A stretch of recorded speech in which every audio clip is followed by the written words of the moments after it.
একটি হাদিস নিয়ে আসছেন আমাদের অত্র মাদ্রাসার ছাত্র মোহাম্মদ সাকিবুল ইসলাম।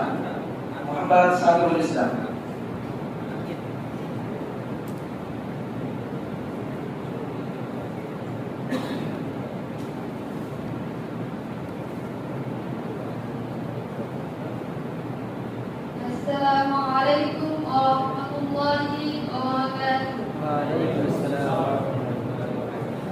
الحمد لله وحده والصلاة والسلام على من لا نبي بعده.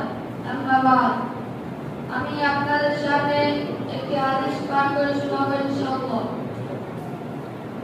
عن كعب بن مالك رضي الله تعالى عنه قال قال رسول الله صلى الله عليه وسلم يقول من طلب علما يجاري به علماء أو يجمع به سفهاء أو يصرف به وجوه الناس إلى يدخل النار.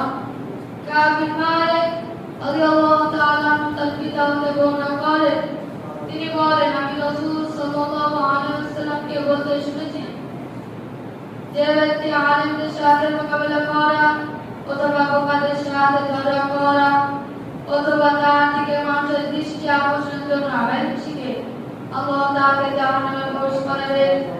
তিরমিজি হাদিস 2956।